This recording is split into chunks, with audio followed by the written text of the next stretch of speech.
ಕೊರಟಗೆರೆ ಮಧುಗಿರಿ ಭಾಗಕ್ಕೆ ಕುಡಿಯೋ ನೀರಿಗೆ ಹೆಚ್ಚಿಗೆ ಅವಲಂಬನೆ ಆಗಿರೋದೇನೆ ಈ ಹೇಮಾವತಿ ನಾಲೆ ಕಡೆ. ಕೊರಟಗೆರೆ ಭಾಗ ಹಾಗೆ ಕುಣಿಗಲ್ ಭಾಗ ಇದರ ನಡುವೆ ಫೈಟ್ ನಡೀತಿರೋದು ಕೂಡ ಇದೇ ನೀರಿಗಾಗಿ.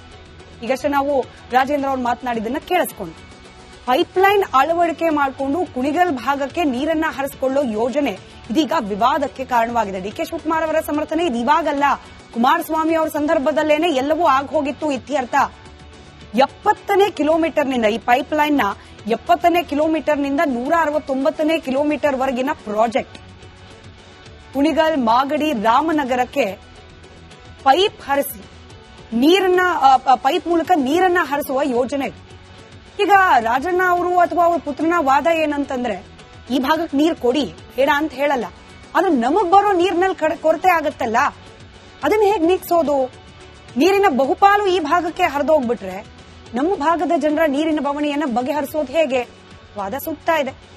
ಇದರ ಜೊತೆಗೇನೆ ಈ ಪೈಪ್ಲೈನ್ಗೆ ಮತ್ತೊಂದು ಪೈಪ್ಲೈನ್ ಅಡ್ಜಸ್ಟ್ ಮಾಡಿಕೊಂಡು ಮತ್ತೊಂದು ಕಡೆಗೆ ನೀರನ್ನ ಡೈವರ್ಟ್ ಮಾಡೋದೇನಿದೆ, ಪ್ರಮುಖವಾಗಿ ಕುಣಿಗಲ್ ಮಾಗಡಿ ರಾಮನಗರದ ಕಡೆಗೆ, ಇದು ಅವೈಜ್ಞಾನಿಕವಾಗಿ ನಡೀತಾ ಇರುವ ಯೋಜನೆ, ಕಾನೂನು ಬಾಹಿರವಾಗಿರುವಂತಹ ಯೋಜನೆ ಅನ್ನೋ ಆರೋಪ ಕೂಡ ಇದೆ.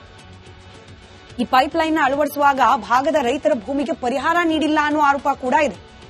ಸ್ಥಳೀಯ ಗ್ರಾಮ ಪಂಚಾಯಿತಿಗಳ ಒಪ್ಪಿಗೆಯನ್ನ ಪಡೆದೇನೆ ದುಂಡಾವರ್ತನೆಯನ್ನ ಮಾಡಿಕೊಂಡು ನೀರನ್ನ ಡೈವರ್ಟ್ ಮಾಡೋ ಪ್ರಯತ್ನ ಆಗ್ತಾ ಇದೆ.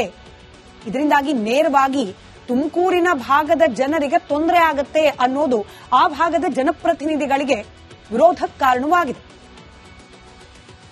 ನಮ್ಮ ಭಾಗದ ಜನಕ್ಕೆ ನೀರು ಬೇಕಲ್ಲ, ಹಾಗಾಗಿ ಇರೋದಲ್ವಾ ಇದು ಹೇಮಾವತಿ ನಾಲೆ ಯೋಜನೆ.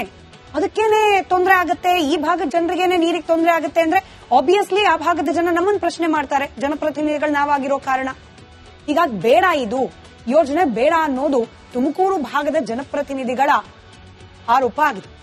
ಕುಣಿಗಲ್ಗೆ ನೀರು ಒದಗಿಸುವ ಹೇಮಾವತಿ ಮೂಲ ನಾಲೆ ಆಧುನೀಕರಣದ ಹೆಸರಲ್ಲಿ ಇದೀಗ ನೀರನ್ನ ಡೈವರ್ಟ್ ಮಾಡಲಿಕ್ಕೆ ಪ್ಲಾನಿಂಗ್ ನಡೀತಾ ಇದೆ.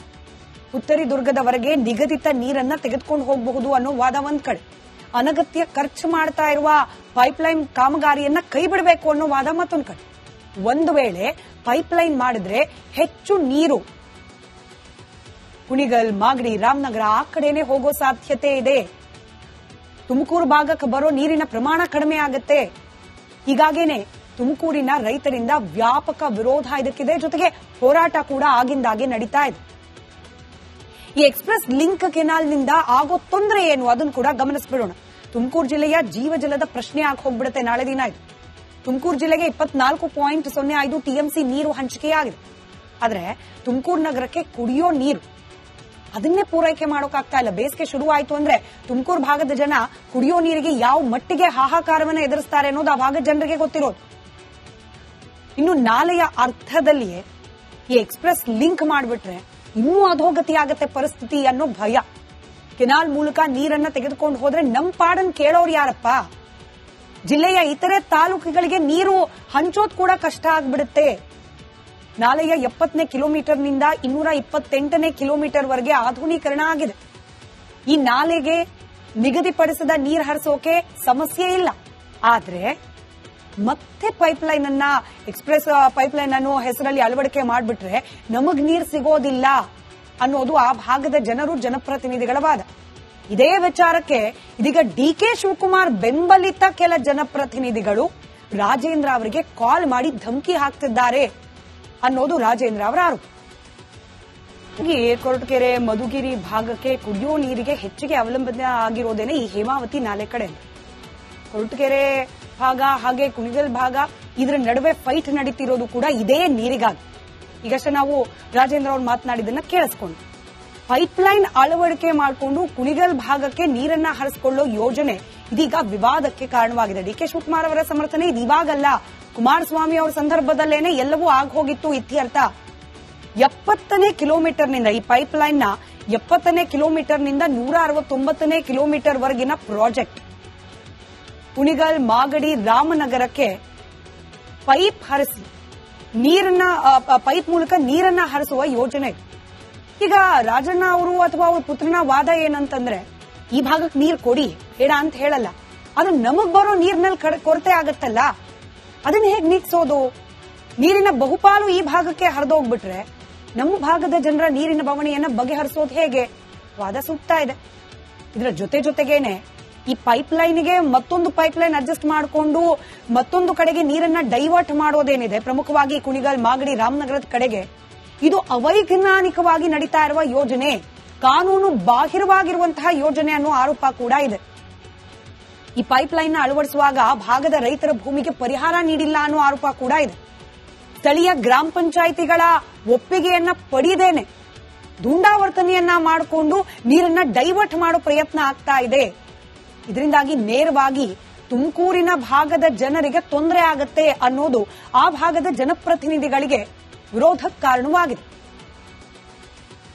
ನಮ್ಮ ಭಾಗದ ಜನಕ್ಕೆ ನೀರು ಬೇಕಲ್ಲ, ಹಾಗಾಗಿ ಇರೋದಲ್ವಾ ಇದು ಹೇಮಾವತಿ ನಾಲೆ ಯೋಜನೆ.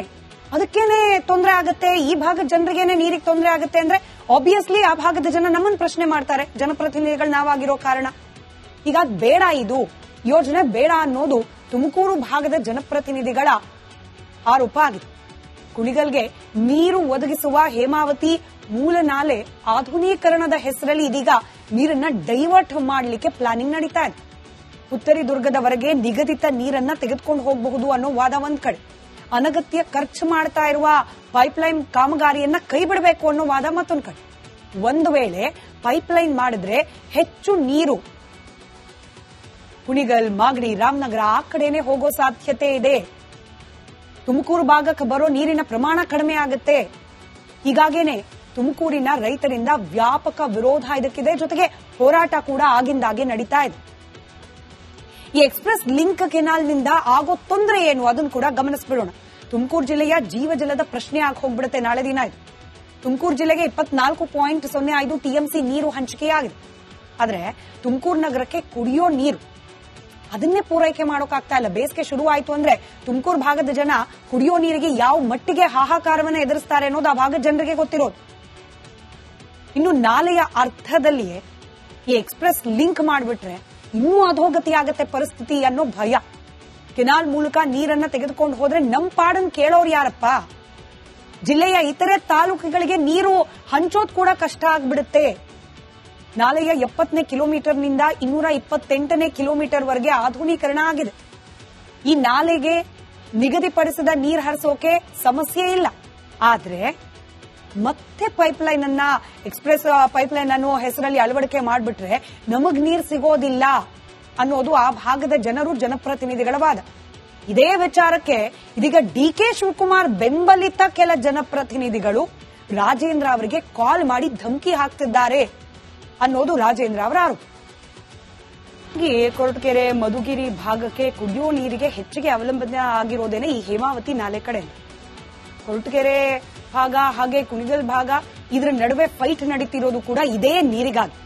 ಈಗಷ್ಟೇ ನಾವು ರಾಜೇಂದ್ರ ಅವರು ಮಾತನಾಡಿದ್ದನ್ನ ಕೇಳಿಸ್ಕೊಂಡು, ಪೈಪ್ಲೈನ್ ಅಳವಡಿಕೆ ಮಾಡಿಕೊಂಡು ಕುಣಿಗಲ್ ಭಾಗಕ್ಕೆ ನೀರನ್ನ ಹರಿಸಿಕೊಳ್ಳೋ ಯೋಜನೆ ಇದೀಗ ವಿವಾದಕ್ಕೆ ಕಾರಣವಾಗಿದೆ. ಡಿಕೆ ಶಿವಕುಮಾರ್ ಅವರ ಸಮರ್ಥನೆ ಇದು ಇವಾಗಲ್ಲ, ಕುಮಾರಸ್ವಾಮಿ ಅವರ ಸಂದರ್ಭದಲ್ಲೇನೆ ಎಲ್ಲವೂ ಆಗೋಗಿತ್ತು ಇತ್ಯರ್ಥ. 70ನೇ ಕಿಲೋಮೀಟರ್ನಿಂದ ಈ ಪೈಪ್ಲೈನ್ ನ 70ನೇ ಕಿಲೋಮೀಟರ್ನಿಂದ 169ನೇ ಕಿಲೋಮೀಟರ್ ವರೆಗಿನ ಪ್ರಾಜೆಕ್ಟ್ ಕುಣಿಗಲ್, ಮಾಗಡಿ, ರಾಮನಗರಕ್ಕೆ ಪೈಪ್ ಹರಿಸಿ ನೀರನ್ನ, ಪೈಪ್ ಮೂಲಕ ನೀರನ್ನ ಹರಿಸುವ ಯೋಜನೆ. ಈಗ ರಾಜಣ್ಣ ಅವರು ಅಥವಾ ಅವ್ರ ಪುತ್ರನ ವಾದ ಏನಂತಂದ್ರೆ, ಈ ಭಾಗಕ್ಕೆ ನೀರು ಕೊಡಿ, ಬೇಡ ಅಂತ ಹೇಳಲ್ಲ, ಅದು ನಮಗ್ ಬರೋ ನೀರಿನಲ್ಲಿ ಕೊರತೆ ಆಗತ್ತಲ್ಲ, ಅದನ್ನ ಹೇಗೆ ನೀಗ್ಸೋದು? ನೀರಿನ ಬಹುಪಾಲು ಈ ಭಾಗಕ್ಕೆ ಹರಿದೋಗ್ಬಿಟ್ರೆ ನಮ್ಮ ಭಾಗದ ಜನರ ನೀರಿನ ಬವಣೆಯನ್ನ ಬಗೆಹರಿಸೋದು ಹೇಗೆ? ವಾದ ಸೂಕ್ತ ಇದೆ. ಇದರ ಜೊತೆಗೇನೆ ಈ ಪೈಪ್ಲೈನ್ಗೆ ಮತ್ತೊಂದು ಪೈಪ್ಲೈನ್ ಅಡ್ಜಸ್ಟ್ ಮಾಡಿಕೊಂಡು ಮತ್ತೊಂದು ಕಡೆಗೆ ನೀರನ್ನ ಡೈವರ್ಟ್ ಮಾಡೋದೇನಿದೆ, ಪ್ರಮುಖವಾಗಿ ಕುಣಿಗಲ್, ಮಾಗಡಿ, ರಾಮನಗರದ ಕಡೆಗೆ, ಇದು ಅವೈಜ್ಞಾನಿಕವಾಗಿ ನಡೀತಾ ಇರುವ ಯೋಜನೆ, ಕಾನೂನು ಬಾಹಿರವಾಗಿರುವಂತಹ ಯೋಜನೆ ಅನ್ನೋ ಆರೋಪ ಕೂಡ ಇದೆ. ಈ ಪೈಪ್ಲೈನ್ ಅಳವಡಿಸುವಾಗ ಭಾಗದ ರೈತರ ಭೂಮಿಗೆ ಪರಿಹಾರ ನೀಡಿಲ್ಲ ಅನ್ನೋ ಆರೋಪ ಕೂಡ ಇದೆ. ಸ್ಥಳೀಯ ಗ್ರಾಮ ಪಂಚಾಯಿತಿಗಳ ಒಪ್ಪಿಗೆಯನ್ನ ಪಡೆಯದೇನೆ ದುಂಡಾವರ್ತನೆಯನ್ನ ಮಾಡಿಕೊಂಡು ನೀರನ್ನ ಡೈವರ್ಟ್ ಮಾಡೋ ಪ್ರಯತ್ನ ಆಗ್ತಾ ಇದೆ. ಇದರಿಂದಾಗಿ ನೇರವಾಗಿ ತುಮಕೂರಿನ ಭಾಗದ ಜನರಿಗೆ ತೊಂದರೆ ಆಗುತ್ತೆ ಅನ್ನೋದು ಆ ಭಾಗದ ಜನಪ್ರತಿನಿಧಿಗಳಿಗೆ ವಿರೋಧಕ್ಕೆ ಕಾರಣವಾಗಿದೆ. ನಮ್ಮ ಭಾಗದ ಜನಕ್ಕೆ ನೀರು ಬೇಕಲ್ಲ, ಹಾಗಾಗಿ ಇರೋದಲ್ವಾ ಇದು ಹೇಮಾವತಿ ನಾಲೆ ಯೋಜನೆ. ಅದಕ್ಕೇನೆ ತೊಂದರೆ ಆಗುತ್ತೆ, ಈ ಭಾಗದ ಜನರಿಗೇನೆ ನೀರಿಗೆ ತೊಂದರೆ ಆಗುತ್ತೆ ಅಂದ್ರೆ ಆಬ್ವಿಯಸ್ಲಿ ಆ ಭಾಗದ ಜನ ನಮ್ಮನ್ನು ಪ್ರಶ್ನೆ ಮಾಡ್ತಾರೆ, ಜನಪ್ರತಿನಿಧಿಗಳು ನಾವಾಗಿರೋ ಕಾರಣ. ಹೀಗಾಗಿ ಬೇಡ, ಇದು ಯೋಜನೆ ಬೇಡ ಅನ್ನೋದು ತುಮಕೂರು ಭಾಗದ ಜನಪ್ರತಿನಿಧಿಗಳ ಆರೋಪ ಆಗಿದೆ.